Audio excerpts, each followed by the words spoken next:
YouTube Buzz, go in the Goat House is back. Today I'm previewing every single NFL team for the 2022 season. In my opinion, my thoughts, concerns, questions, what they can become. Again, every single NFL team. I'll put the timestamps in there. Probably looking for your favorite team, maybe multiple teams. But excited about this because it's preseason week 1, so we're really underway here, kind of right around the corner is the NFL season and our in-season content. So join us, like, subscribe to notifications on, talking during live games, even the preseason games on our Twitter. It's on your screen, link down below. Make sure you follow that. You're missing out if you're not following it. Super followers on Twitter get a lot of exclusive content, especially when the year starts. They're going to be involved in a fantasy mock draft. That'll be a video that's coming up. Fantasy Q&A. They could be involved actually in our Pick'ems video once the season starts. So you're going to want to super follow us as well. Be much appreciated. Any link you're looking for down below. But excited to cover every team here. Here's our Twitter. A lot of updates, thoughts, more, some injuries going on, kind of keeping track about that. There's going to be some roster moves throughout preseason, roster cuts. So follow our Twitter. You're missing out if you're not. A lot going on there. So let's start with the Buffalo Bills. Start with the AFC East teams. So my thoughts on the Buffalo Bills, I think a lot of people's thoughts for the Bills this year is that they're a legit contender, legit Super Bowl contender. Can they get over that hump? They should be able to, looking at their roster and where they have their strengths at, which, the quarterback position and Josh Allen, can he take an even further step up? But him being a real problem for defenses on the ground and through the air, especially the deep ball. But why I think they're a Super Bowl contender, because they have a very good roster, and again, they're strong in the right spots. The James Cook draft pick is just, I said it when they took him, it's one of those picks that, they may have been the top contender or maybe from the AFC before that pick, but that pick is almost solidifies them up there just because he just brings another element to the team. With his pass catching ability to stretch the field, you got to worry about this guy underneath catching the ball, downfield catching the ball. You already got to worry about other downfield targets, Josh Allen's arm, his running ability. It just stretches the field, stretches the defense, creates more space for the offense. So that's just huge.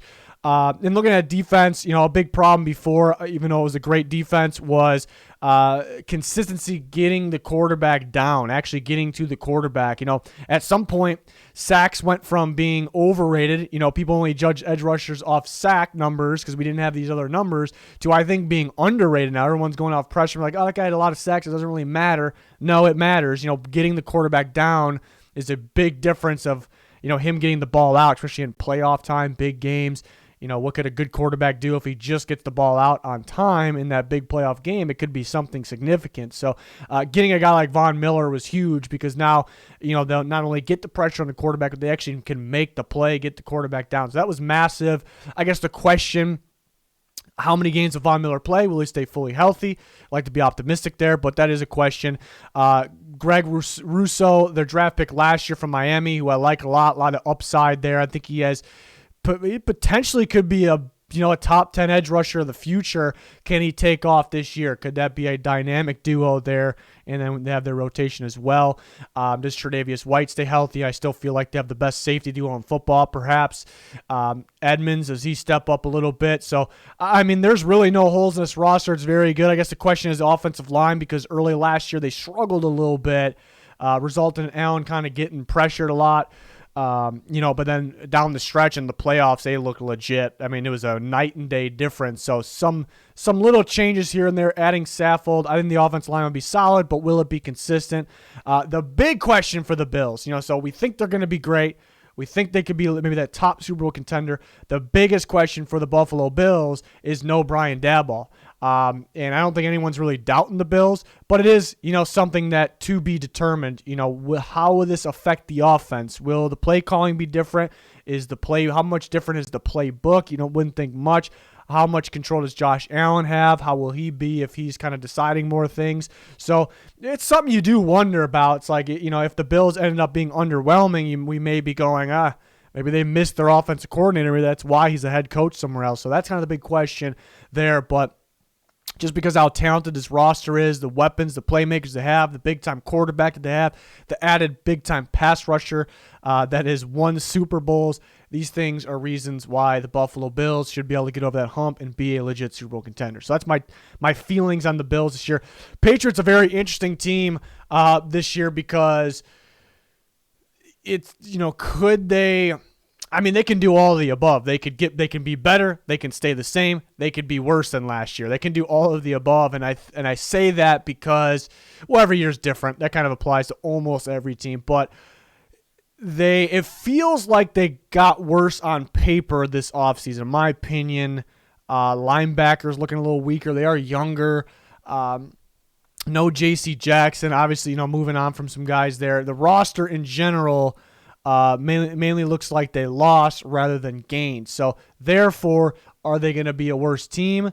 Most of the time, you can say most likely. You can't guarantee anything. Most likely because of that. But they drafted so well last year. They have so many good young pieces, specifically at the quarterback position, which is great, that these guys all are already pretty good for young guys, and they should actually continue to develop. So by default, these guys get better. So does that offset kind of what you lost in the offseason?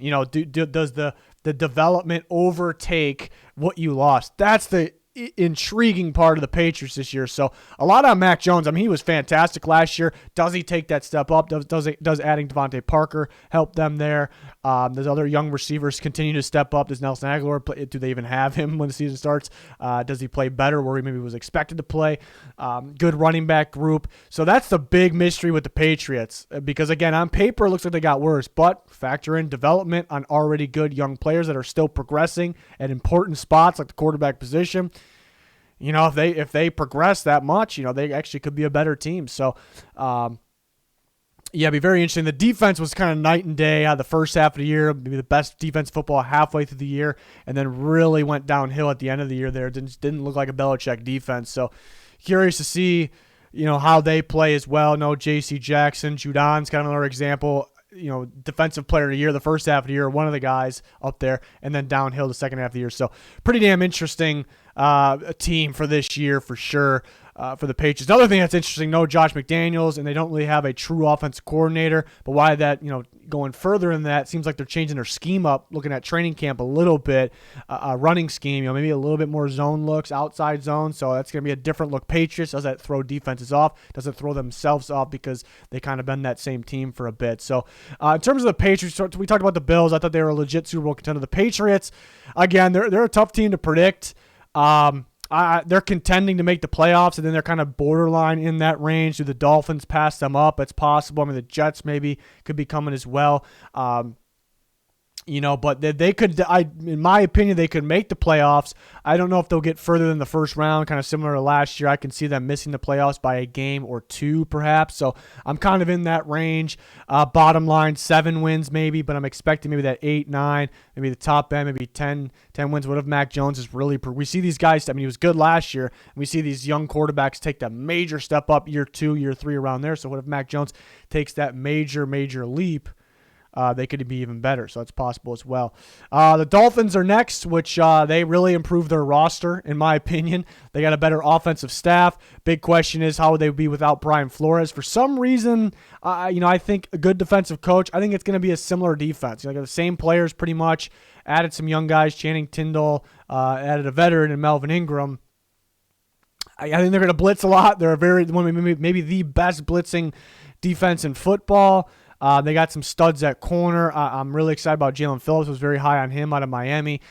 He's gonna be getting after the quarterback, Christian Wilkins. There's a lot of guys I'm very excited about in this team. Jalen Phillips, Christian Wilkins.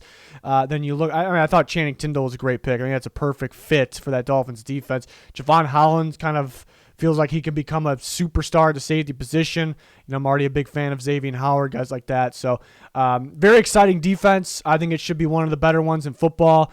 A pain in the ass to deal with. Best blitzing defense, perhaps. Does it get predictable at some point? That's kind of the question, I suppose, because it's a lot of blitzing, a lot of man coverage. They change things up there. But offense, I love that they improved. Not only they got Tyreek Hill, got Jalen Waddle in his second year, got Cedric Wilson, got some running backs. They improved the offensive line. That was huge because it's kind of was one of the worst in football. Does it actually improve on the field? Because we can sit here and say all day it improved on paper. Will it improve on the field? And I like to think so. I mean, better. Got some talented guys. Teron Armstead got to stay healthy a little bit. Obviously there because that's their big time addition at left tackle position. I think the staff / kind of slight scheme change, the way they work with offensive linemen. that also improves the offensive lineman, in my opinion, as well. So improving the offensive lineman, improving the weapon should help Tua kind of by default, and then Tua kind of progressing as well. So that'd be the reason why Tua could be solid this year, better than people expect, is because, again, he's progressing. What's around him has progressed. It's gotten better. So that's big time. A lot on Tua this year, though. He's got to execute. He's got to be better. He's got to stay healthy. They do have Teddy Bridgewater backing him up, which is a decent quarterback as well. So they, to me, this team, I'm seeing good things from training camp. I don't want to base too much off training camp, but I'm starting to, I'm not big changes for me, but maybe I believe a little bit more. I was kind of in that 9-win range before. Could they be that 10-win team now? Yeah, I kind of see them in that range, similar to the Patriots. I might be a little more confident with the Dolphins right now. I think more talent all the way through. I think having one of the top defenses and having some big-time playmakers definitely helps them. So they can win 10. They can win 11 games.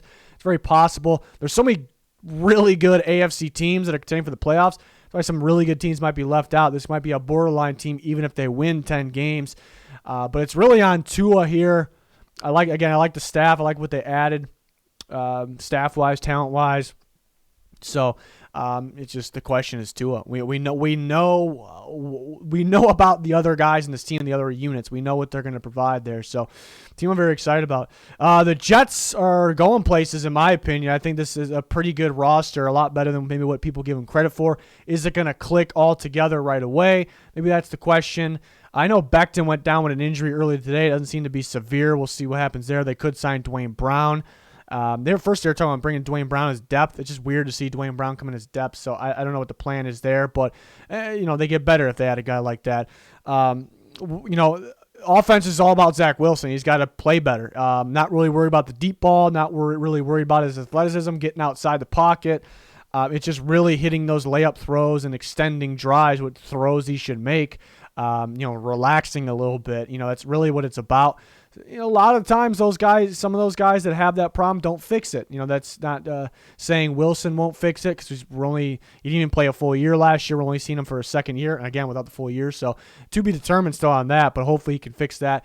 A lot rides on him, though. But what I like about the offense, not only did they make the offensive line better, they added better playmakers. Not only that, but I think it could stretch the field out a bit. I think, having Wilson's arm and having all these weapons, having defense's attention and being able to run the ball, getting better in your offensive line, having Breece Hall and Michael Carter, I think teams got to fear the deep ball and the run, which really stretches defense, really stretches the field. So I like that. And defensively, they have a great defensive-minded coach in Salah, and they got some good players, too. It's about staying healthy. Guys like Carl Lawson, but they have the pass rush with him, Jermaine Johnson, interior guys, Quinn Williams, Sheldon Rankins, etc. They have these guys. They got the secondary a little bit stronger. The corners are looking a lot stronger with Sauce and Reed there. So they're looking stronger. They're looking stronger there. So, look throughout this roster. It's a pretty good roster. I think better than what people give him credit for. Will it click? Will Wilson click? Kind of the big thing there, a lot on the quarterback. And the Jets could be sneaky. It's another tough team if I had to predict. It's a very tough team to predict because, I like their roster. I think they should be better than the normal Jets, which is, what they've been winning 3, 4, 5, 6 games in there. They should definitely be better than that. But I kind of can see the scenario where if Wilson struggles, could they be in that range still? Could they be in that 5-win range? I could see that scenario, not that I'm predicting it. I also can see them winning like 9 games because the talent is there, young, athletic, good coaching staff. Could they do that? Could they make a push for that 7 seed? I don't think it's really too much out there. So another team I'm excited to watch, Wilson's development, if he develops, and the young players that they've added. On to the NFC East. Yeah, we keep talking about a lot of these teams that rides on the quarterback. Carson Wentz, a lot rides on him. He's got to stop trying to play hero ball. We know he has arm talents. We know he can make that flashy play, but he's got to stop trying to play hero ball because he just makes these just really stupid mistakes a lot that cost teams. We saw the Colts last year. One thing I do like is I think he fits the Commanders better than the Colts. Going into the Colts, he got 1-year trial. They kind of made the offense fit him, adding more RPO and stuff. That really wasn't the Colts thing before that. The Commanders were already one of the teams that ran RPOs, things like that, more than other teams, a high percentage. So they were already a fit, if that makes sense. Maybe the Colts adjusted, so maybe they, I guess, equal fits, but I think already being a fit, the rest of the team kind of being a fit, makes me feel a little bit better. Even if you think the Colts were a better that Colts team last year, the Colts team's better team for Carson Wentz than this team, roster-wise, it's debatable, but if you think that, I still would try to tell you that this team was kind of already more of a fit, if that makes sense. So that's the good thing there. They have weapons in McLaurin. They added John Dodson. Curtis Samuel hopefully can stay healthy. They have weapons at running back, multiple running backs led by Antonio Gibson. Offensive line was all right last year. Kind of surprisingly, even with injuries, wasn't great, but it was better than expected. Hopefully it can kind of continue to grow here. Some of these young guys. We talk about Carson Wentz, a big question. Defense, a big question as well, because last year we expected to be elite. It really wasn't close to that. So can they figure it out? Can the linebacker play figure it out? Can Chase Young figure it out? Stay healthy? Montez Sweat, these guys need to get after quarterback a little bit more. They're young, still getting better, so they can be those guys. But you look at this defense on paper, it's ridiculous. So this has the potential to be a legit top 5, maybe top 3 defense. And if it is that, then that gives them a big, big boost. Maybe some people are doubting them just because they were high on them last year. They didn't really execute. It's a new year, though. So that's kind of what I'm looking for Washington there. That's kind of the question. Will the defense play up to where it's supposed to be? Will Wentz, relax a little bit, take care of the ball a little bit more, not take the game away from his own team? Those are the big questions. I think this, people talk about the NFC East. They say it's the Cowboys and the Eagles. Some people, 50% of people may be picking the Cowboys, 50 picking the Eagles. I think the Commanders should be in that conversation. I would not be surprised if they won the division. Not that it's my prediction. We'll get to my final predictions, but in a different video closer to the season. But I think the Commanders have a shot. I mean, just think about it, though. If you don't agree, just think about it. Like, do you think there's a shot that the defense could play up to what it's supposed to be and be a great, maybe elite defense? I think most people would say, yeah, even if I'm not predicting it, I can see it. So let's play that scenario. If they play like that, then can you see them winning division? I think you'd say, yeah. So I think it's realistic that they can do that. Things need to happen, though. Wentz got to not take the game away from the team. And the defense has to play like where it should be, really, is what it is. So I think they're another one of those teams where I don't see less than 7 wins, but I can see 7, I can see 8, 9, 10 probably being the max. So we're in that 7 to 10 range, and they can contend for that division. They can contend for the playoffs. I think you got to win that division to make the playoffs.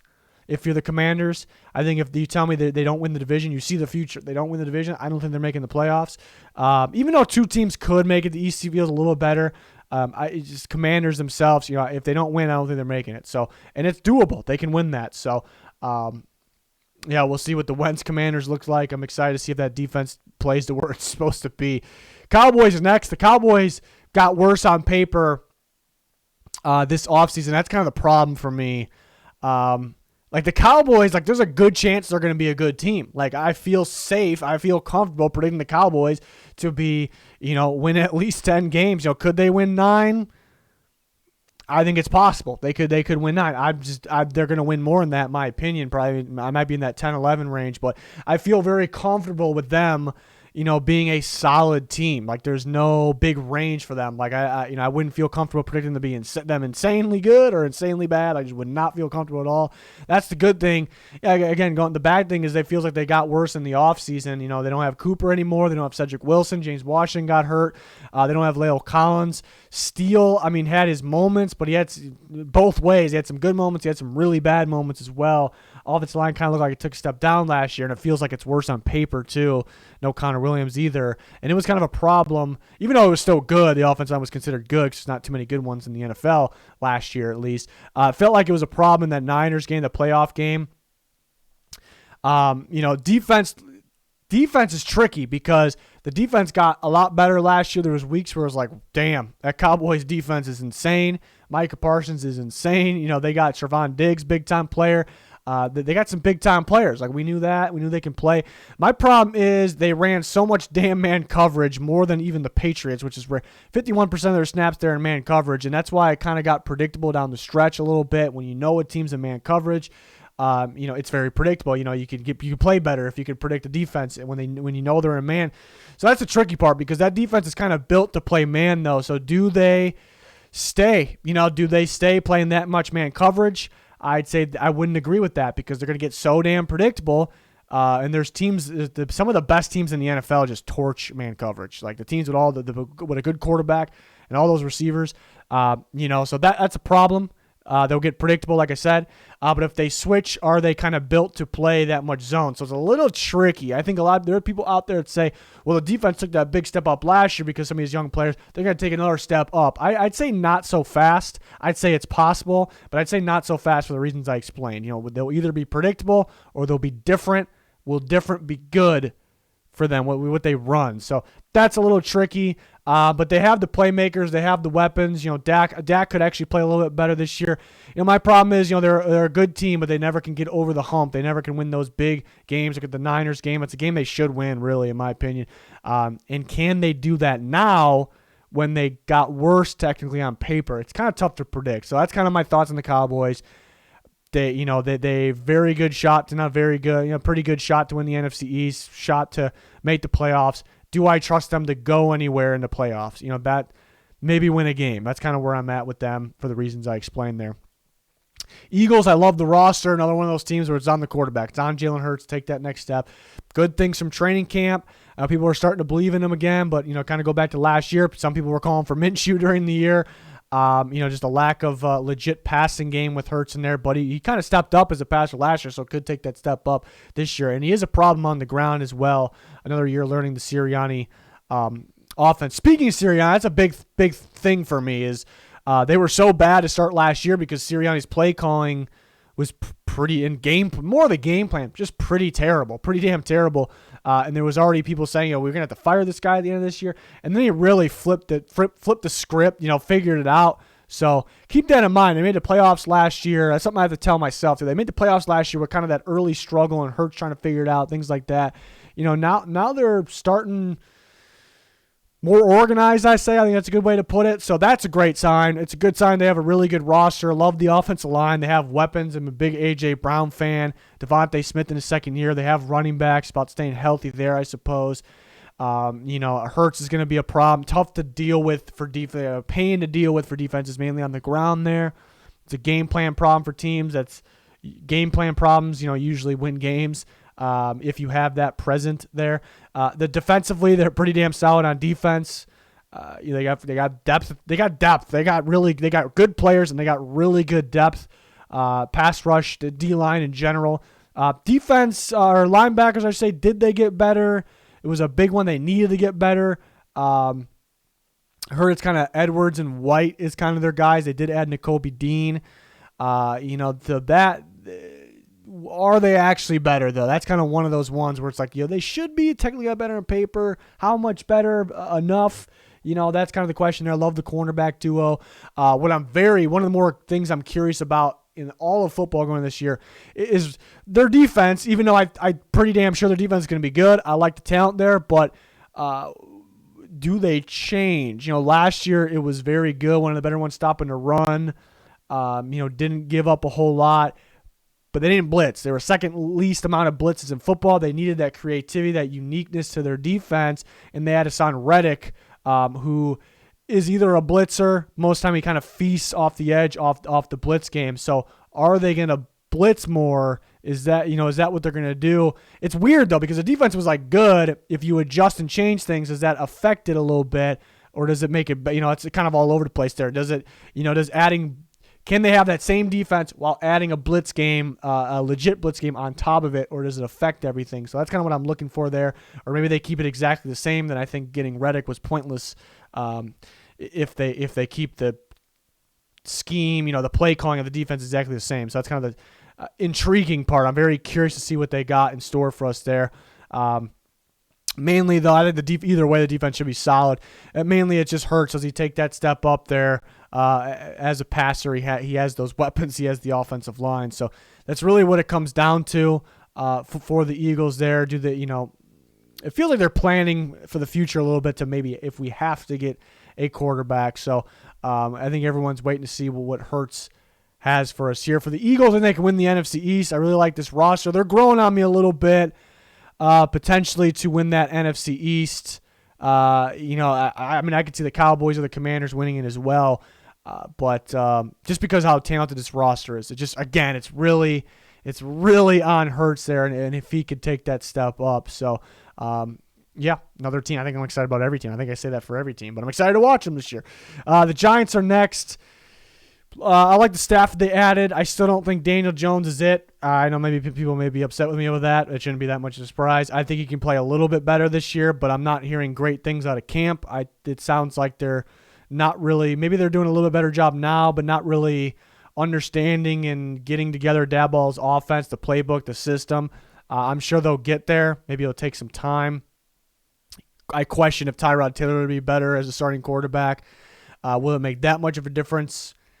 Probably not. But the good thing is, Daniel Jones has a deep ball, and he can run. And then having that Daboll system in place might make teams fear the deep ball and the run and really could stretch defenses out. So that could be a reason why they could be good. They have weapons. I mean, Kadarius Toney and Wan'Dale Robinson should be fun with the type of players they are, the electrifying players.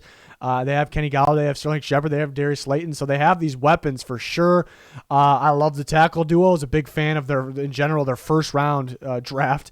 But Evan Neal is a big-time addition. Hopefully Barkley stays healthy. Interior offensive line scares me a little bit. It's really that and the quarterback play and staying healthy.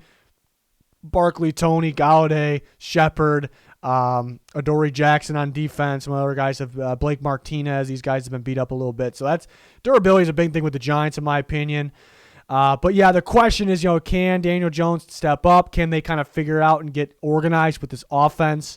Those are the questions. Defensively, it should be a solid defense. Kind of worried about the cornerback position. They bring in Martindale, who likes to run a lot of man coverage. Can they do that with their cornerback group?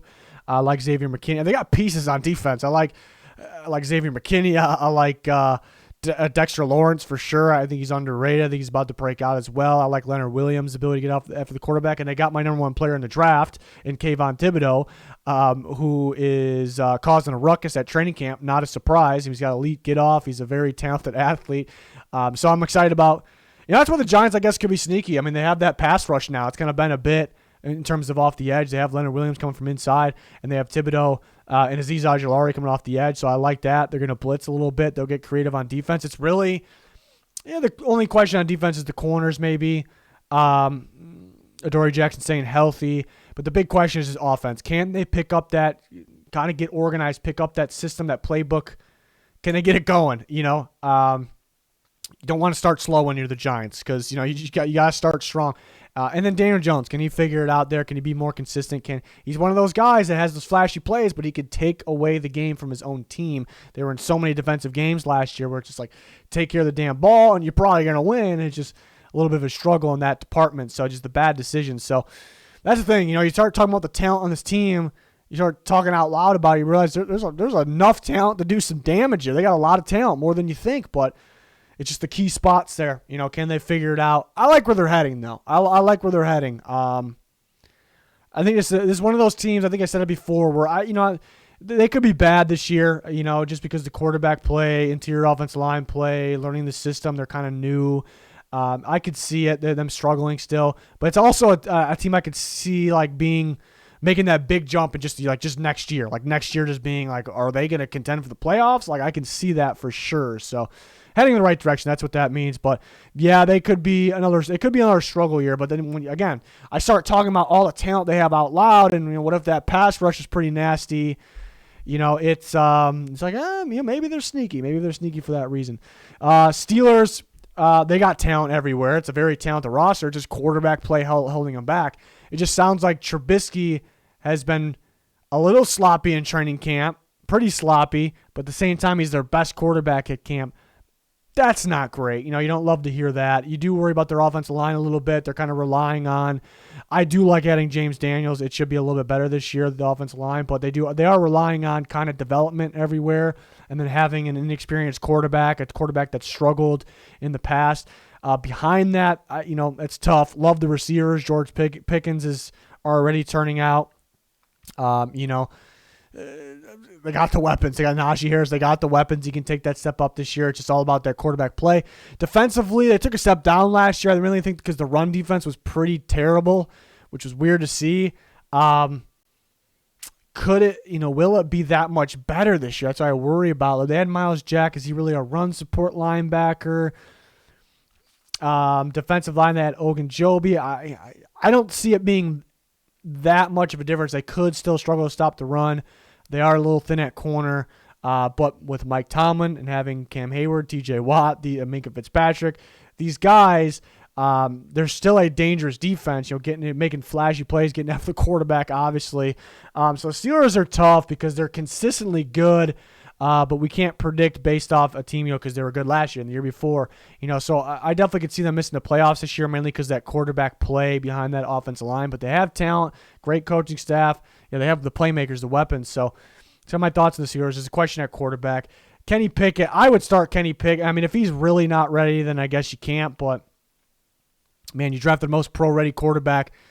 I didn't even think he was the most pro-ready quarterback. The most pro-ready quarterback in a very weak quarterback class, and you're not going to start him over a Mitchell Trubisky. It's pretty bad. And you had some other talented guys you could start day one available there. I mean, you could wait to take a guy like Malik Willis as well. So that's tough. So I guess I'm curious to see what happens to the quarterback position there. But they have the talent, and they just find ways to make the playoffs, They want to do more than that, though, and I don't think they're ready to do more than that. So that's my take on them. Ravens get healthy, so that automatically kind of puts them as a better team than they were last year. And I talk about it all the time. It's kind of the most intriguing part about the Ravens this year, switching up their defense and for the right reasons. We're going to see more zone coverage. That's why, a big reason they added those coverage safeties, Marcus Williams, Kyle Hamilton, guys like that. Big reason, and why do they want it? Because they've had a really good defense, like consistently a good defense. Why do they want to switch? It's because they understand the strengths of the best teams in the AFC, the teams they have to deal with. They have to deal with 2 times a year in the Bengals, who torched them up last year because the Ravens love their man coverage. They love the blitz. Joey Burrow and those collection of those receivers are going to torch the blitz. They're going to torch man coverage because that's what they're built to do. So the Ravens say, hey, we can't insist on what we do anymore. We have to change. I applaud them for that. I love that because there's so many teams that are so damn stubborn and they want to stay the same and they're afraid to kind of get outside the box. And we got to see the Ravens in action. I guess we haven't seen them make those changes yet on the field. I'm pretty damn sure they're going to, though. But I like that because it fits playing against the Bengals. It fits playing against the Bills. And it fits playing against the Chiefs, the Chargers, teams like that. But will it work? That's the big question. Will it work right away? They're building it to work, and I think it'll get there. But they could still struggle against those talented teams at times, and they could throw them off. This new look Ravens defense really could be that kind of that trump card of we don't know what to expect from this defense, and they're a lot different, and that's why they beat us, and that could result in the Ravens getting more wins and being even better here. So that's actually what I'm most intrigued about on that team.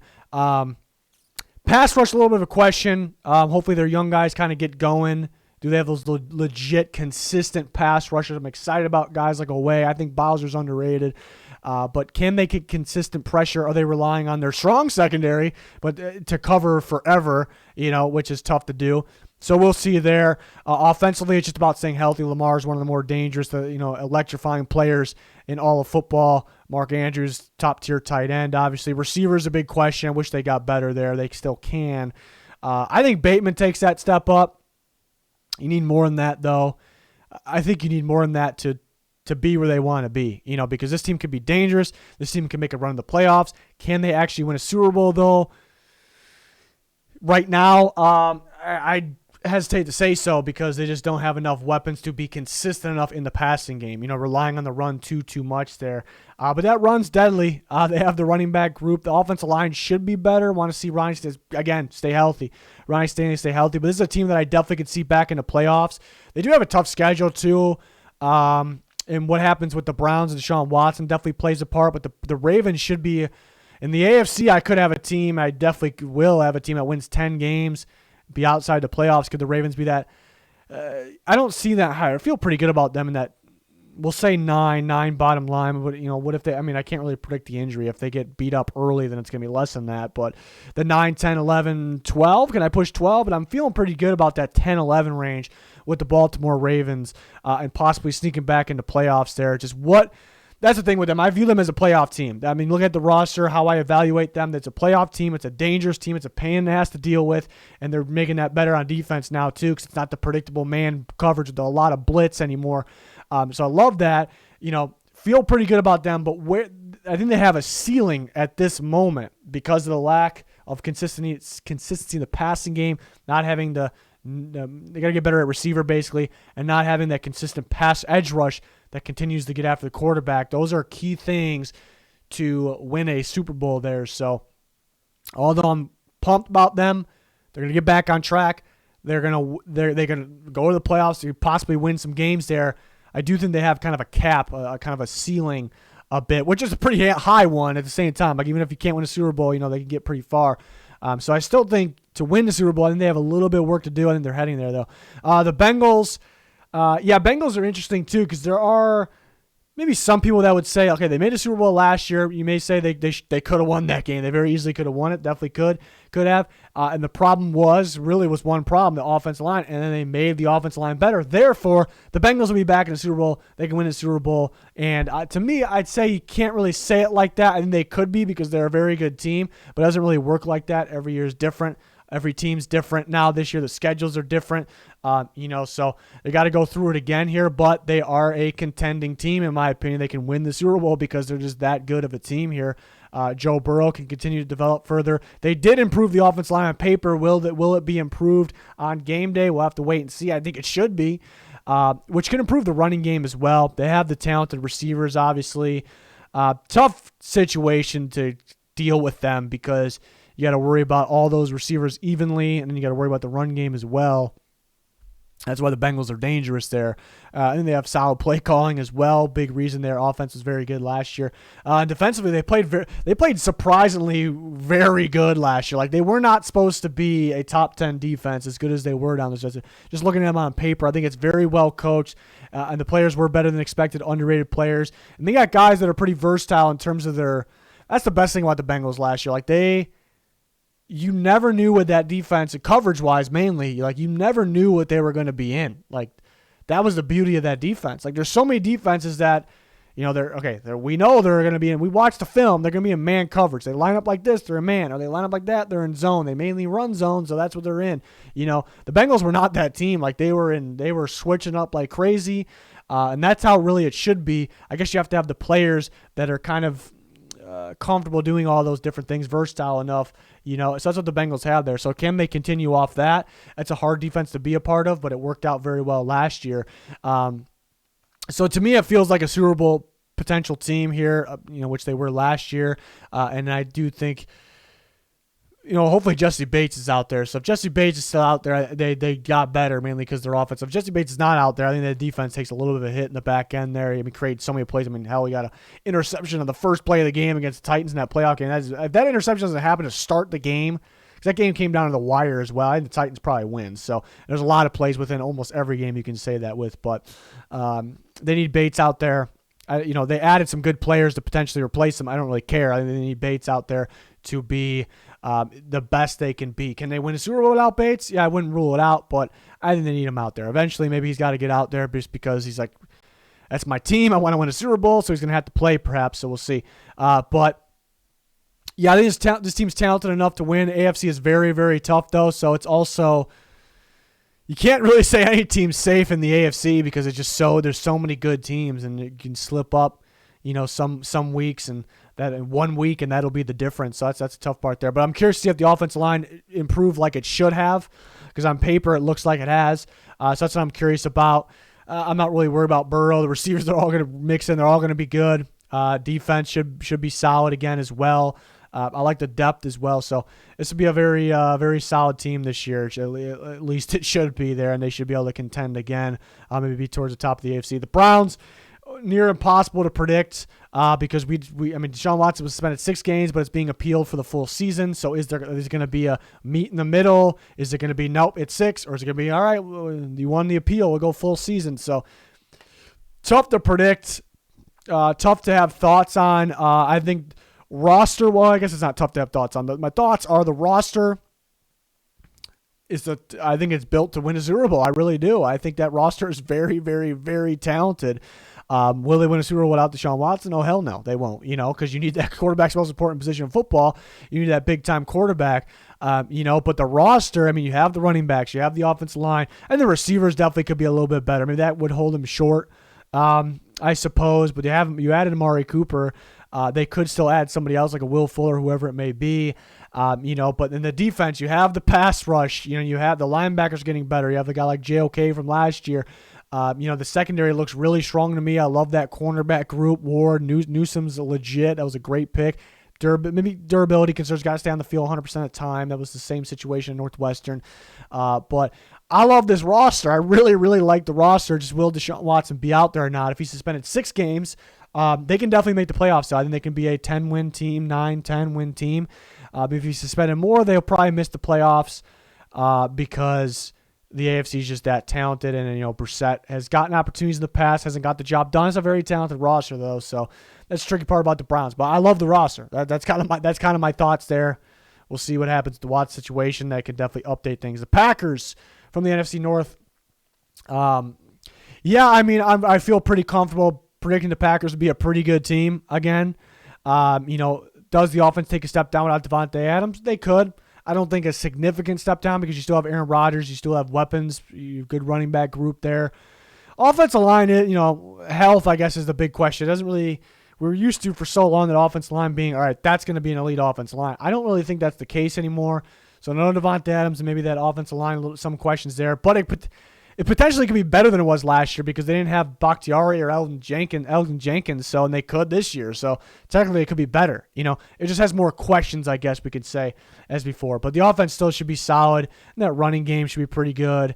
Dylan can take another step up this year, and they really like him. Some good reports about him growing even further in the passing game. That's awesome. I think Lazard could have a big year. Big Romeo Dubs guy. He's been showing out in training camp. Rodgers approved. That's great. Defense, I think this has a shot to be the best defense in football this year. They've kind of built it this way to this point in the last couple of years, and they're there. Not having Zadarius Smith is tough because he was so impactful for them, but last year he missed time anyways. The defense was kind of growing. Rashawn Gary, can he continue to develop? Because that's a big piece there. But they finally got help for Kenny Clark on the actual defensive line. Devontae Wyatt, Jaron Reed, it's fantastic. They had Quay Walker, that linebacker they were kind of missing, to pair with Devondre Campbell. Campbell came out of nowhere last year. Can he continue off that? He's in the same scheme, the same system, so I think so, right? And having Quay Walker in there with them is fantastic as well. Cornerback seems strong. I think their best corners were obviously Jair Alexander, having him back, and Eric Stokes, who's a stud second-year guy from Georgia, a lot of Georgia Bulldogs with the Packers. Same logo as well. Not that it has to do with anything. And then having strong safety group. Savage could take a step up. Amos, Adrian Amos has been fantastic. Really his career. He was south of the Bears, but I feel like he took another step up when he came over to the Packers. I almost said Leroy Butler, who instead of Amos, who just went into the Hall of Fame. That would have been wild if I said that. But yeah, I think this defense can be one of the best. I think the only thing, maybe why it won't be, even though I think it will be, they could improve the sack numbers a little bit more. Gary took a big step up last year. Can he? I'm not really worried about Gary. Can he get that in the double digits, though? Preston Smith's kind of been great. Maybe not great, but very good year, off year, good year, off year. What are we going to get from him? And they don't have much depth either. So will they? The interior defensive line should get some pressure, so that should help in general as well.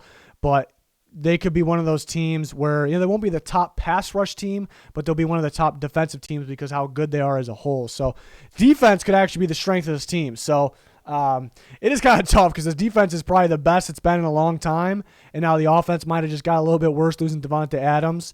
So that's the tough part. But the thing with the Packers is, I think they have a good shot to win the NFC North. They're going to be in the playoffs, right? The Packers got to be in the playoffs unless something weird happens.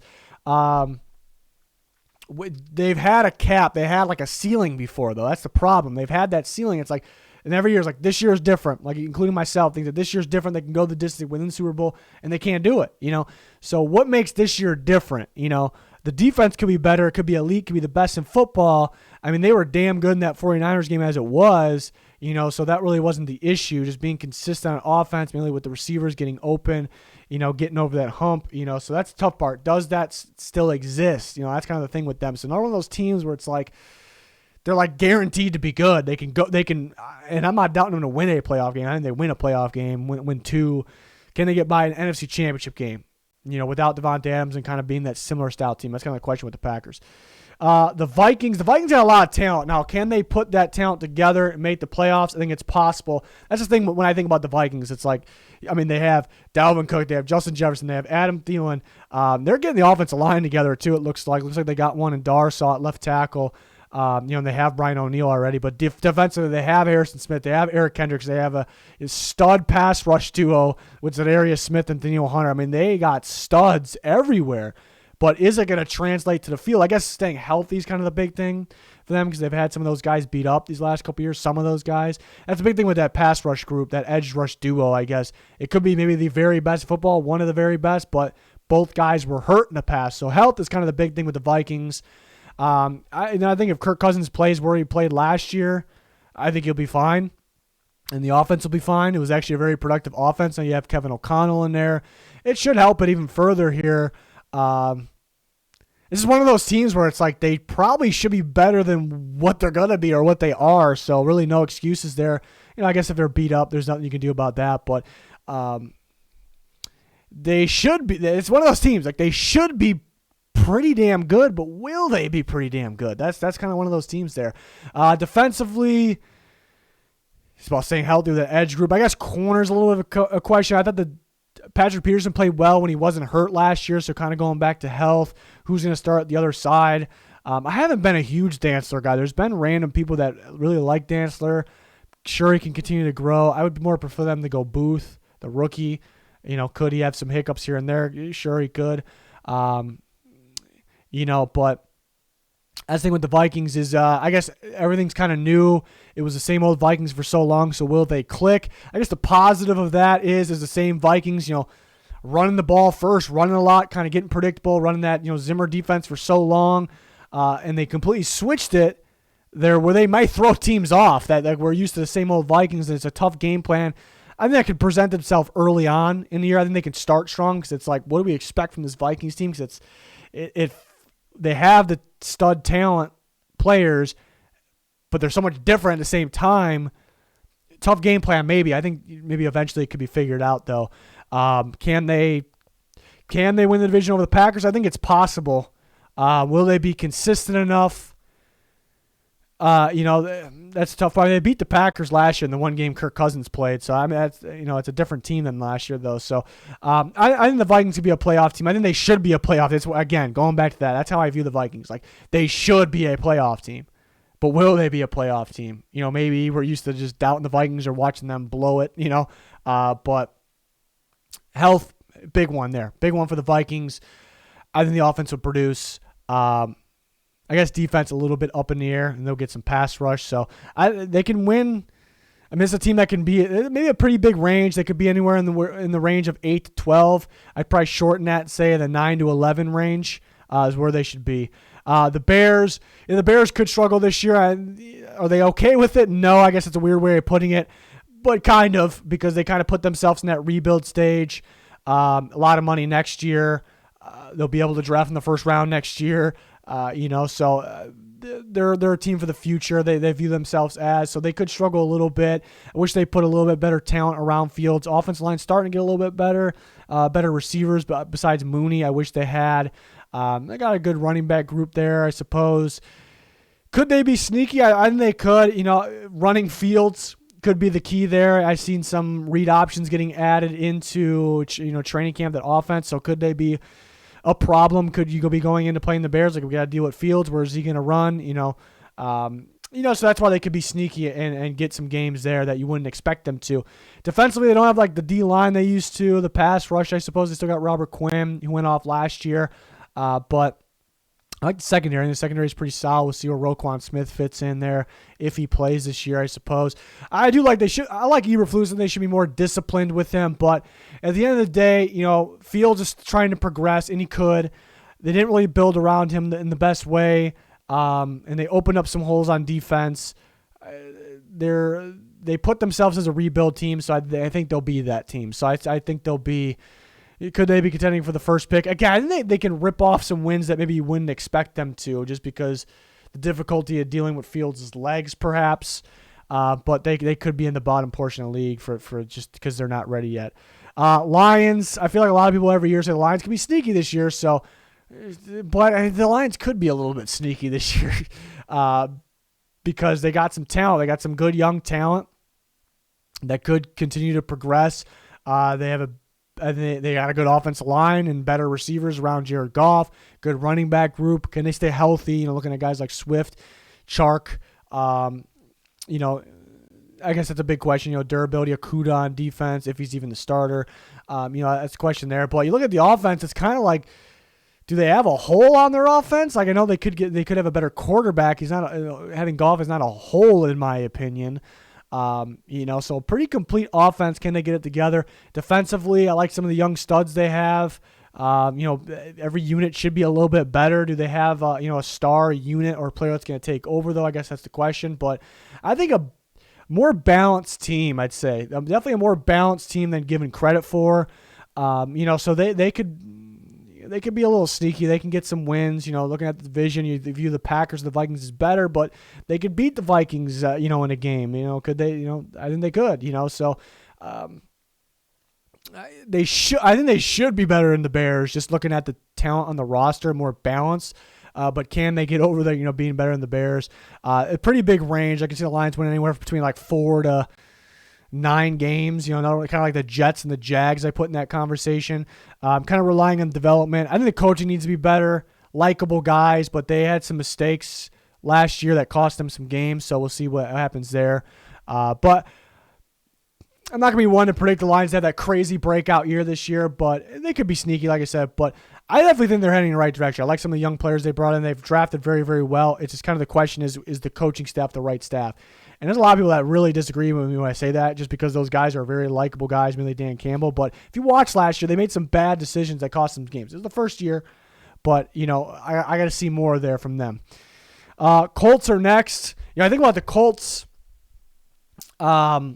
This way I think about the Colts. Like, they were sloppy passing the ball last year. They can sure run the ball, but now with Matt Ryan, even if Matt Ryan is declining a little bit, and he may look like he's getting better because he's going to go in a more complete system, perhaps a better team.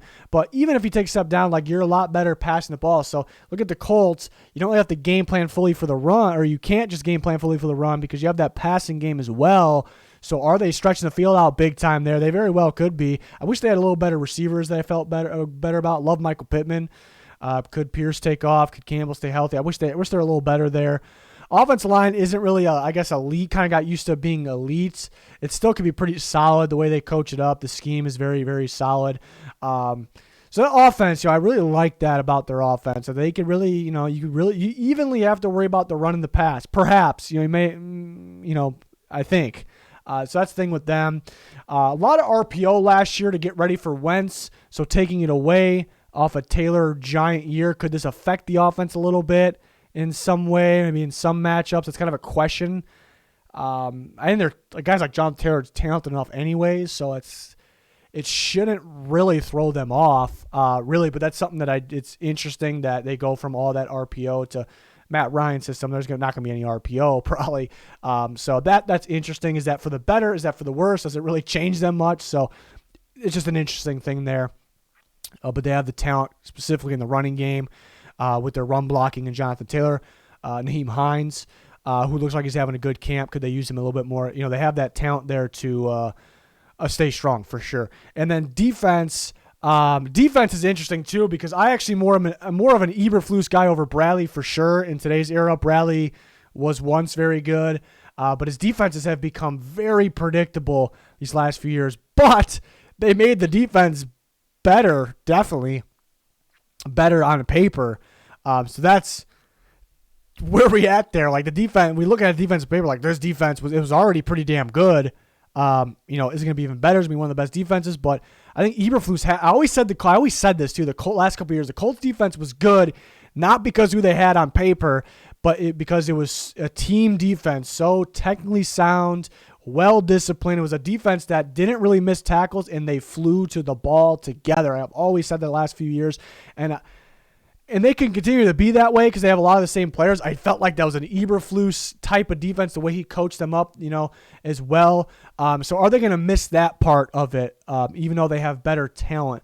And I don't want them to get predictable because Gus Bradley just got so stuck in his way with his cover three, more cover three than anybody by a large margin, and it just got so predictable. So I don't know. It can't happen with the Colts' talent that they have on defense. We don't want that to happen here. So some questions there. I think overall it should be a good defense. Why not around that top 15, top 10, maybe even further up range in defense?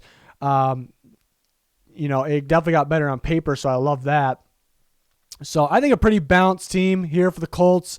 To me, we'll talk about the Titans here in a little bit, but it's kind of closer to 50-50 for me with the Colts-Titans prediction. I was pretty firm on the Titans these last 2 years. This year is really 50-50. I still can't make up my mind here with these, but I like adding Matt Ryan. Can't wait to watch that. Can't wait to watch the defensive changes here. So they should be I'm pretty confident with the Colts with not a big range. I think they're I don't want to put a range on it. I think they'll win like 10 games. I think they'll win 10 games, 11 games. And that could, if you don't win the division, could you miss the playoffs with that in the AFC? I think it's possible. So the Titans, Colts, there's a battle to win that division again. So excited to watch that battle once again. Texans, we'll talk about next. I do think they'll be on the lower end of things again for this year, maybe heading in the right direction. A lot of young talent. They have a lot of draft picks. Davis Mills, I guess we'll wait and see if this year is a true test, if he could be the guy of the future. He looked pretty damn good last year. What I liked was he was making those tough NFL throws under pressure, rolling out on the side, throwing to the sideline, tight window like that. Wish he had a little better talent around him. He has Brandon Cooks. Offensive line could be better. Could be better for sure, healthier. They're just still growing here. They're still growing defensively. They could be a little bit better here as well, a little deeper in terms of the pass rush.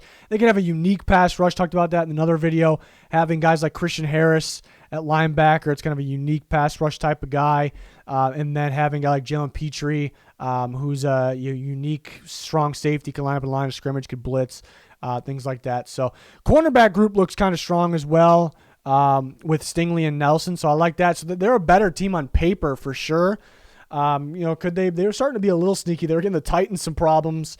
We saw last year. So could they be sneaky like that against some good teams? It's possible. I think they'll be on the lower end of things this year again, though. I think they're heading in the right direction, piece by piece here, and not just piece by piece, a little bit more than that. But that's kind of my thoughts on the Texans there. In the Titans for this year, they've been consistently a dominant regular season team, dealing with Derrick Henry. This offense has been a problem. No A.J. Brown in there. That's a little tough. They do have Robert Woods and Treylon Burks, though. They've added both those guys. So I don't know if A.J. Brown's far better than those guys, but I don't know if it really affects them that much. I think some people will say, no A.J. Brown, they take a big step down. I think having Woods and Burks in there, they got to stay healthy, but I don't want to say offsets it because you still don't have A.J. Brown, but you're still kind of in that range, in my opinion. Henry didn't stay healthy last year. There's nothing from his past that says he'll continue to get hurt. So I still think they'll be tough to stop this year. And in that running game, obviously. Tannehill took a step down last year, I thought, compared to the year before. So kind of a mystery this year. Will he be the same as last year? Will he kind of go back to 2 years ago? Will he take another step down? So it's a little bit of a question there with him. Question with the offensive line as well, because it's kind of been taking some steps down. Does Luan kind of get back on track? Does he stay healthy? So I guess that's really the only question there on the offensive line. But defensively, I think this is for some reason it's the most underrated defense in football, because I thought that at the way things ended last year, I thought they were the very best defense in football based on what I was watching. They were stopping the run better than anyone, best in the league. They were getting after the quarterback in unique ways too. Jeffrey Simmons was a problem. Bud Dupree is a guy that kind of creates for his teammates where he aligns, and Harold Landry was getting after the quarterback. And the linebackers were great. As soon as they added Cunningham, they took that other step too. And Cunningham fits right in. He's a very good linebacker. That defense was insane at the end of last year. And you see these people, everyone talking about who's the best defense this year, who the top 10 defenses, and no one's mentioned the Titans. So that's why I say they're the most underrated defense. I think this could be everything doesn't say the same. In my opinion, they're the best defense the way things ended last year. So does that mean I think they're the best defense? They're going to be the best defense this year? It doesn't necessarily mean that. I think it's a very good defense. So I think it's a very good defense. They're heading in the right direction. for sure. They were kind of just getting going too. That's a good sign there. So could the passing game be worse because where Tannehill is heading and no A.J. Brown? It's definitely realistic. I don't think much of a difference, but it could be. But at the same time, that defense could be that good. It could be an elite defense, which really no one's talking about. But based on what I watched at the end of last year, in the playoff game as well, pretty damn good, pretty damn impressive. So they got Derrick Henry back. So battle with the Colts this year. I was pretty firm on picking the Titans to win the division last 2 years. This year I'm more 50-50, so it should be pretty interesting. The Colts should be a little tougher with Matt Ryan in there. So they're going to see some battles. We're going to see some battles out there between the two teams. Excited to watch it. Jags should be another one of those sneaky teams. Because they get a better coaching staff. Doug Peterson. There's a lot of people that don't like Doug Peterson. I like Doug Peterson. I think Trevor Lawrence could. People are just kind of so stuck in the last year for Trevor Lawrence, like, oh, he's not as good as we thought because what happened last year. I'm not thinking like that. I think he could take I think if he takes a major step up, I think people are going to be comparing the last year stats this year, like, whoa, look at how is this even possible? I'm not going to look at it like that, like that, that way. I'm not. Last year's pretty much a wash for me. Trevor Lawrence, a very good prospect. I think he'd take a big step up this year, and it really wouldn't feel like a step up. Really feel like that's Lawrence. It's what he's supposed to be. Is he going to be elite this year? No, that's not at all what I'm saying at all. But they got better receivers. Offensive line could be a little more consistent, but they're young, still getting better. The running back group, having Etienne in there is fantastic. Having that connection, having Peterson calling the plays, running the show there, fantastic. So that offense could be sneaky. Trevor Lawrence he's going to be a good football player. So that it's not an offense that you can take lightly there. And defensively, I think they're heading in the right direction. I think they'll have their hiccups. I think like 1 week be like really bad perhaps, and then 1 week it's like, all right, well, is this defense pretty damn good? It might be pretty damn good. I think we could see something like that because it's so young and they're just putting it together. But I think they'll stop the run probably better than what people think, and it could be a little inconsistent there, but and the rush to pass are definitely better than people think. Having Trayvon Walker, Josh Allen, but having the uniqueness of the group, because Walker can rush from the edge and the inside. Devin Lloyd, a linebacker, can also rush off the edge as well. So you don't really know what they're throwing at you pre-snap. So that's fantastic. Young secondary could be pretty solid.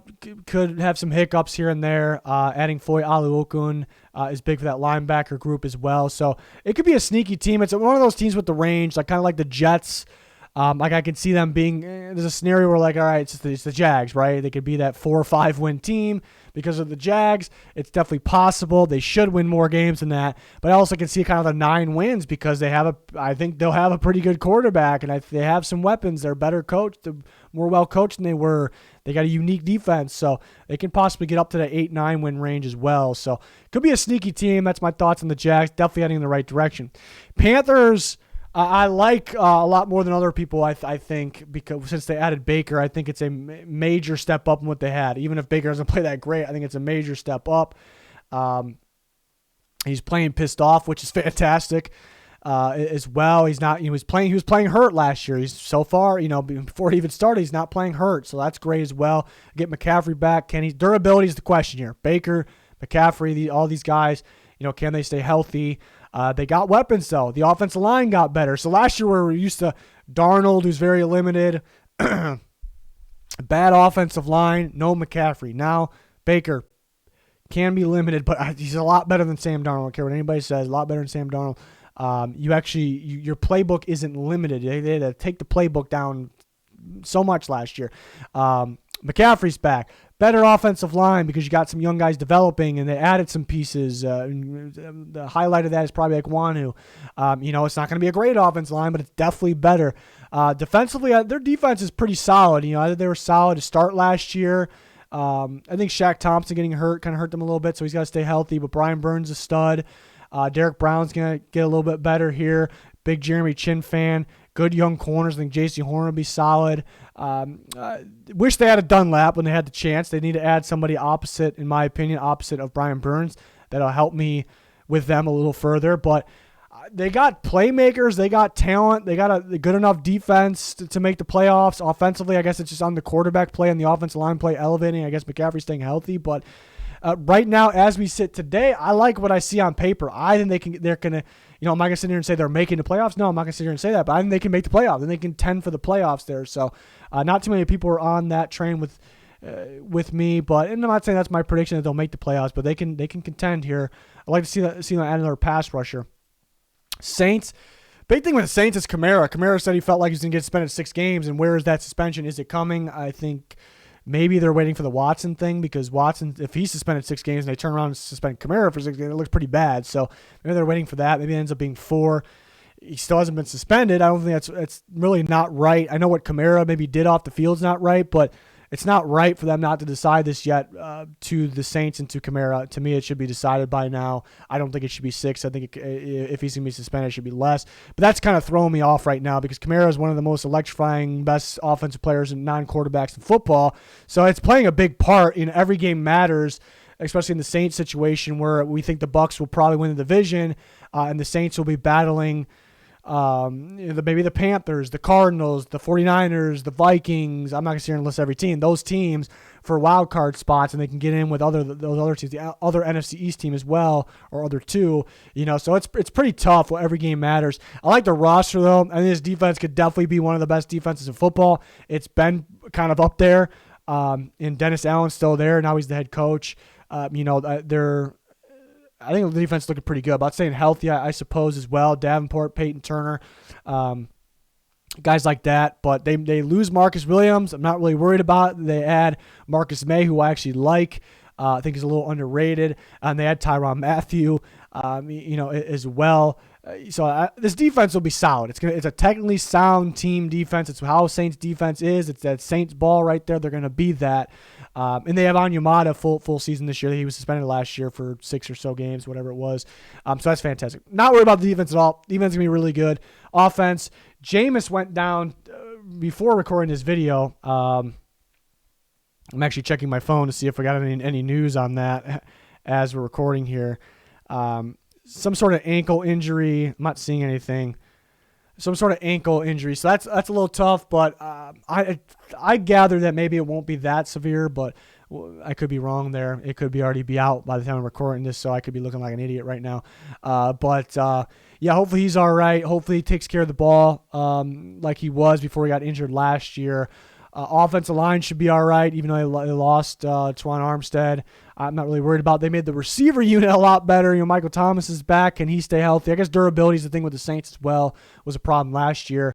But Jarvis Landry, Chris Olave is going to be a stud. So you look at the Saints roster, and it's just like they got a really good defense. They got a lot better in terms of receivers. They got a solid offensive line. The question is, will they have their stud running back? How many games do they have him for? Jameis Winston, will they have him? Will he take care of the ball? So those are the questions. How will they be? The biggest question, maybe the biggest storylines in the year is how would they be without Sean Payton? Don't think the defense takes a hit at all. So how will the offense be without Sean Payton? That's the biggest questions. I think, in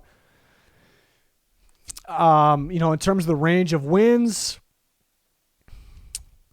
8 is probably the bottom. I didn't want to say that. I feel like they're like a 9-10 win team, possibly 11, but 8 to 11 is the range I'd put them in. 9-10 win team. They'll be battling those teams I mentioned.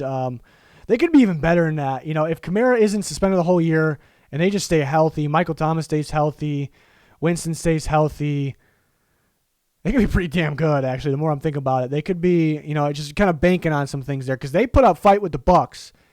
The Bucs should win that division because the talent they have, and they play a little bit better against the other competition for the Saints. But the Saints could beat the Bucs if they're healthy. They could beat the Bucs twice. So that's what it's about with the Saints. So they may have a bigger range on the higher end than I originally said. They could be like we could put 8 as the bottom line, but could they win the 12 wins? Could they be around there? I think it's possible there. So interesting team, big storyline without Sean Payton, and can they stay healthy? And what's the Kamara situation? The Falcons are one of those teams that people expect in the bottom portion. I could see it, maybe because of limited passing game. But they have those towers they got there, those big body targets with Pitts and in London, of course, which it's such a unique offense. Like Mariota running game, they got strong, Cordell Patterson, they unique running game, maybe some option, but then all of a sudden they can just throw the ball up. These contested catch studs. It's like weird what you have to worry about as defense. That's why they could be sneaky, I suppose. Offensive line's been struggling the last couple of years. Where it's going to be this year, how consistent is the passing game going to be with Mariota? His durability concerns, as well. Wish they would get like I think Algier could be sneaky, but I think they wish they would get like a top-tier running back. They kind of put themselves in that rebuild stage, so that kind of could be where they're at. Defensively, they could be a little bit better, add some more pass rushers. They still could struggle there because they're young. Like the cornerback group, they don't have Foye Oluokun, which they could miss him. More I'm thinking about, they could miss him. So, yeah, they could be on the bottom portion of things, but they could be unique, like I said, as well. But they could be in that. I mean, they could even drop down all the way to the 3 wins to 3 to 8. That's a pretty big range. 3 to 7, maybe if you want to tighten up a little bit, around that 5-6 range. So they put themselves in that rebuild process there, but they could be a little sneaky. The Bucs. Very talented roster. Brady comes out of retirement. You kind of can see that story now. Like Brady comes out of retirement, wins Super Bowl. You kind of can see it, and it's just not just because of that, but it's because of the talent that's everywhere on this team. Offensive line a little beat up, I suppose. I'm not really worried about it. I think he'll be fine. Brady's going to be fine. The receivers are loaded there. Running back group's good. I guess it's about staying healthy. Defensively, like the Logan Hall addition, Joe Tryon should step up as well. Barrett's already a stud. Vita Vea. They always stop the run at an extremely high level to continue to do that. About staying healthy in the secondary, because that's kind of where the secondary was getting beat up last year. On and off the field, I guess. They were beat up, so they're getting beat up, if you know what I mean there. So it's a talented team. They're going to contend for a Super Bowl. I really believe that. Them and the Rams could be the team to beat in the NFC. So pretty quick thoughts on the Bucs there. I think it's pretty straightforward. They don't really have a big range. They're going to win a lot of games. They could be that 1 seed in the NFC. We got the Raiders next. We're finally getting to the end of this video here. AFC West and NFC West. Raiders, tough division. So that division's almost impossible to finish predict the finishing order there. But the Raiders, adding Devontae Adams, huge. Offensive line is actually a little bit of a question there, so that's the only question with them. Running game should be strong. Derek Carr, having Adams, Waller back, that should be fantastic for that passing game. And defensively is a little tough, I guess, to project. They have that pass rush, which if you have that edge rush, Crosby, Chandler Jones, that can kind of overtake everything else. So that's great. They have a great defensive coordinator now in Patrick Graham, too. I love that. A big fan of his. But they still have some pieces to fill. The interior defensive line could be better. I'm not really worried about Marek at the safety position. They corner a little bit of a question. Perriman at linebacker solid. The rest of the linebacking a little bit of a question. So defense, even though they have that edge rush, they have the coach. Where are they going to be? Maybe they could be hot and cold. Like, wow, they just got after the quarterback so much this week, and we're just so dominant. And there's weeks where it's like, all right, teams found the holes here and there. But I really like that they kind of focused on offense and made that like that, because that's supposed to be their identity there with Derek Carr and the weapons they have, and they kind of made more weapons. And you want to be a little bit more of a consistent offense. Look at the Bengals playoff game. They started to get stops on defense, but the defense was supposed to get torched in that game. I don't know if they did it really early, but after that, not so much. The offense just was not consistent enough in that game. Like, they should be able to push the ball a little bit more. So we got to make it so the offense could do that more consistently. I think they did that with who they hired, McDaniels and adding Devontae Adams, things like that. So offensive line is really the question there. But, I mean, this team they can win the AFC West. They can finish last in the AFC West. It's kind of how it is. I feel pretty good about them winning around 10, 11 games. They're probably in that range. Could they drop down to 9? It's possible. Could they win 12? I think it's possible as well, but I feel pretty good about that 10, 11 range for the Las Vegas Raiders. The Broncos next, right in that same range there, I think. Adding Russell Wilson's big time. That's the big question for me. One of the bigger storylines, which people aren't really talking about, is Russell Wilson. How will Russell Wilson be? We know he's going to be solid. But last year that injury came back too early and didn't seem like himself, especially, he just didn't seem like himself. He wasn't playing the best ball. So will that continue? Will he kind of going back to playing very good? Will he go back to playing that elite Russell Wilson? So which Russell Wilson are we going to get? I think at the end of the day, where I think we're all very confident it's going to be good enough Russell Wilson, but that doesn't tell us which Russell Wilson is going to be. But very good roster there. He has the weapons. Unfortunately, Tim Patrick already went down. The offensive line should be pretty solid. Really excited about the running back group, mainly Javonte Williams there. So they should have a strong offense. And defensively is very solid as well. Like the secondary, I think we'll see a little bit more zone, but they were very good at man last year, so they'll keep that. And then I think the question with the defense is the pass rush group, will it stay healthy? Looking at Chubb and Gregory, if those guys go down or Chubb goes down, then it takes a pretty big hit there. It takes a big hit. So that's kind of the question there. But you look at it like offense, defense, they're very good on both sides. I heard the defense has been getting the better of the offense in training camp, which is a really good sign of that defense. At this early stage, we've heard that. So Broncos kind of in the same range of the Raiders. Maybe a little less. That's tough to say, actually. I feel better about the Broncos' defense, and their offenses should be equally pretty damn effective. But I feel a little bit better about the Broncos' defense and the Raiders for sure. But then, there is some levels of Russell Wilson. Which one will we get? So they're kind of offsets, kind of in the same range. We feel a little better about the Broncos. They should be in that. I don't see them under 10 wins. I really don't. They could win 9. The 10, 11, 12 range. AFC so damn tough. AFC West specifically so damn tough.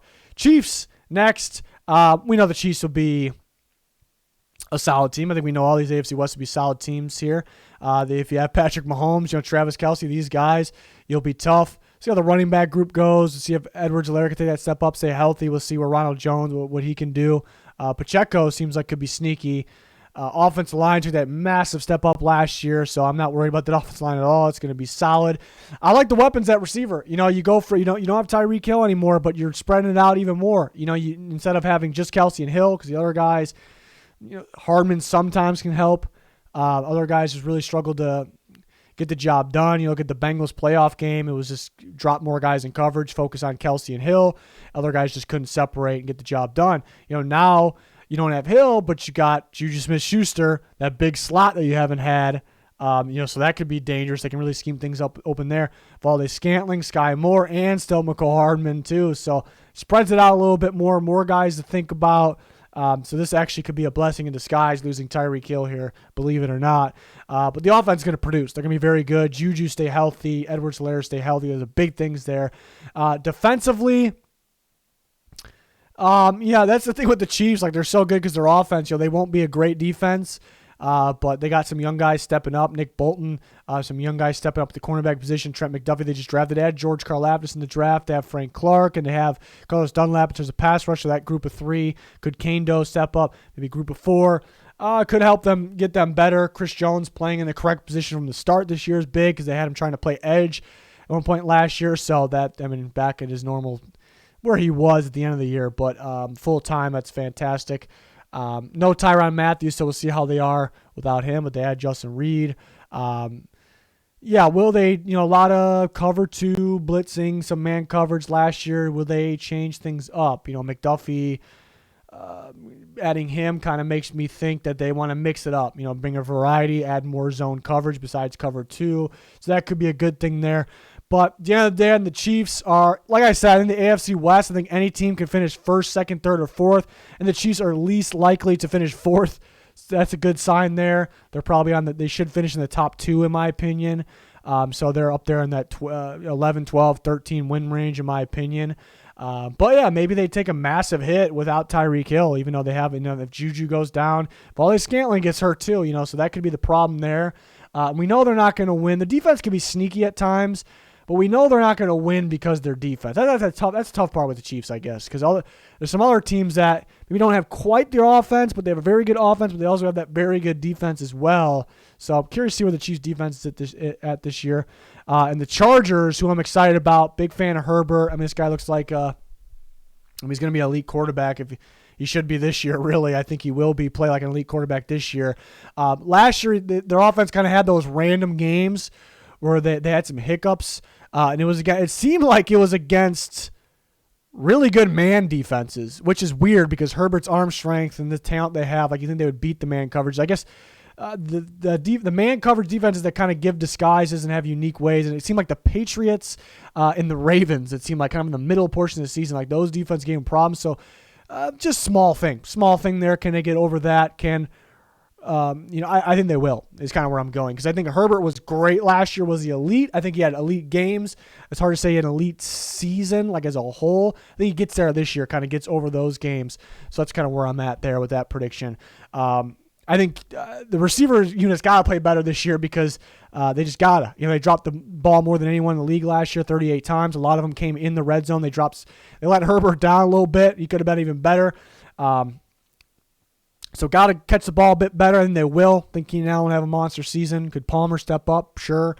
Hearing Mike Williams looks a little bit more complete. That's fantastic as well. Eckler got to stay healthy for the most part, did last year. So they're going to be a tough offense. Right tackle is the big question right now. That's really the only question. And I guess, will they drop the ball as much as they did last year? But I'm not worried about the offense producing being good enough in terms of the talent. Not worried about that.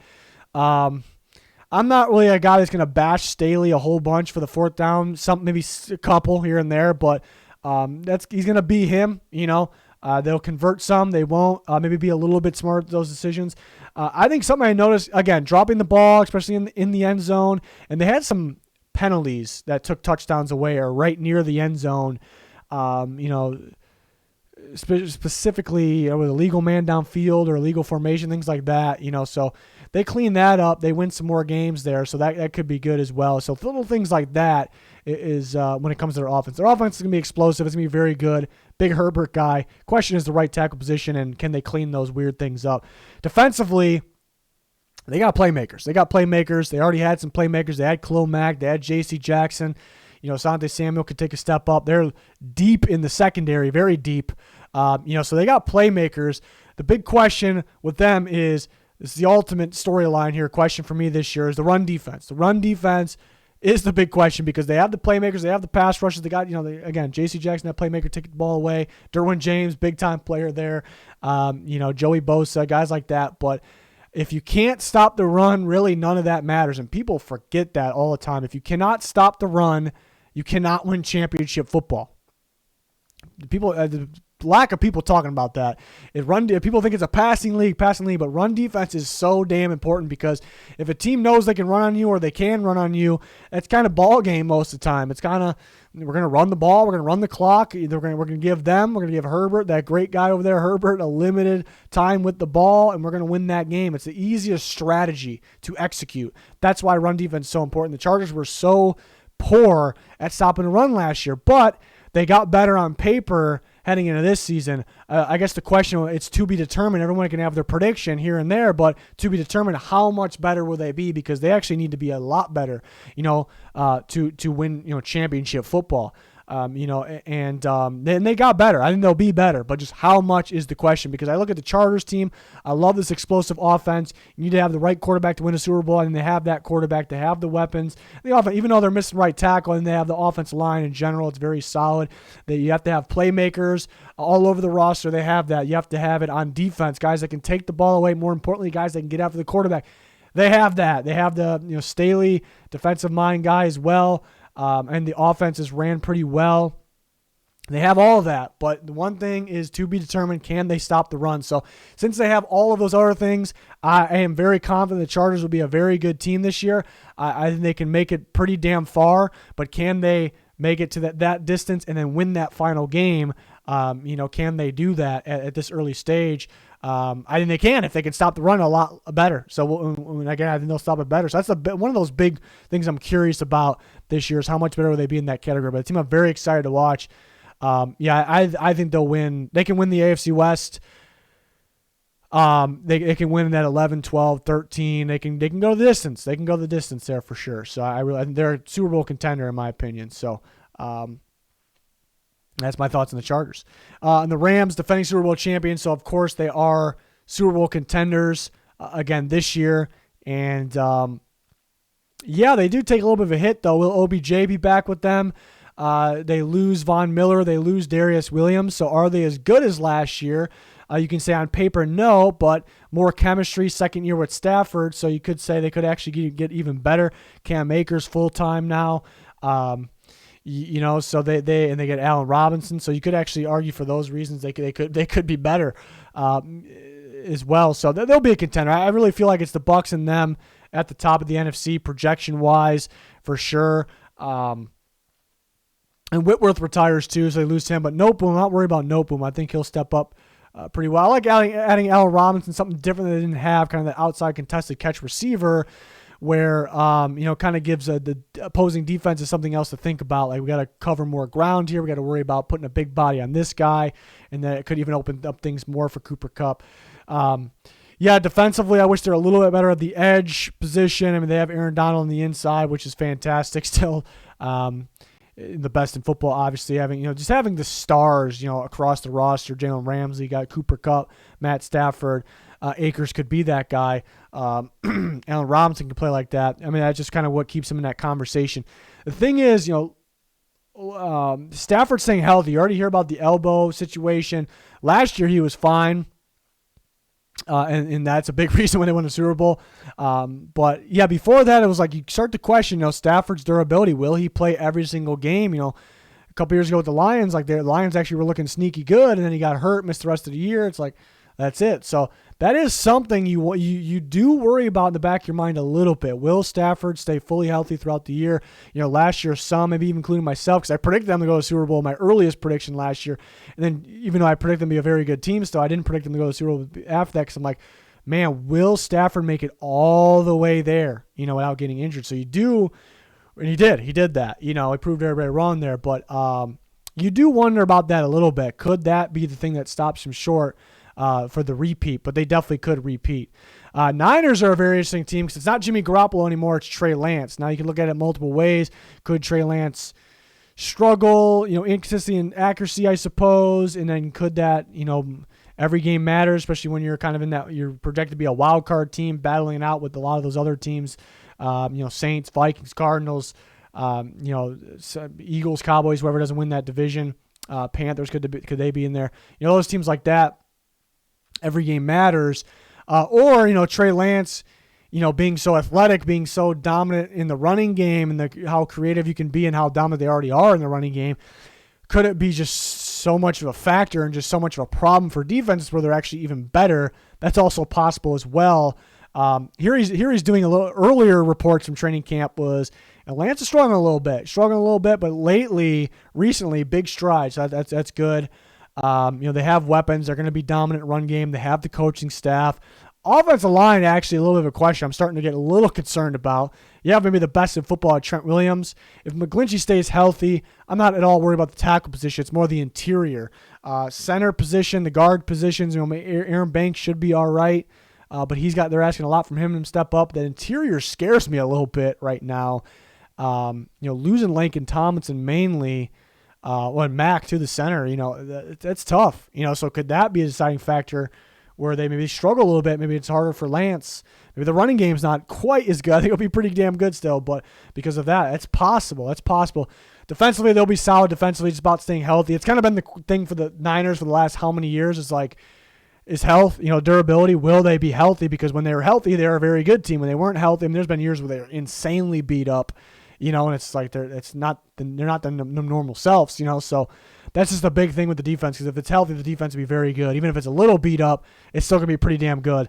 They have some injuries already on the defensive line. I don't think it's anything major going on right now, but as I'm starting to think it's a tough team to predict, because where's Trey Lance going to be at? Will there be hiccup weeks? Will that be enough? Because every game matters here in the interior offensive line. So I can see them. I'm actually putting more of a range in the Niners than I once thought, because I thought I'm like the Niners. This team's consistently good when healthy. They should be in the playoffs, right? But now I'm thinking like it's a little different though.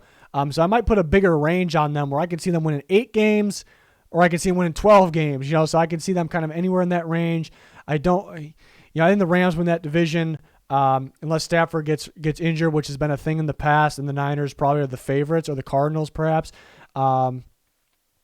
Either one, battle it out. But I think they'll be that playoff team, the fight for that contender spot. Can they? They're always sneaky in the playoffs, and they make it to the NFC Championship game last year. It looks a little different this year. But again, they could be that problem, a big-time problem for defenses with Lance running all over the place. And if he develops as a passer, especially as the season goes on, even better when it comes to the playoffs. I guess that's a question. Young guy, first time starting the playoffs. So it's a lot of questions here. They could make the playoffs. They could be that team that surprisingly makes a run again. I don't know if they give over that hump. I don't know if they're ready to get over that hump of the NFC Championship game yet, though.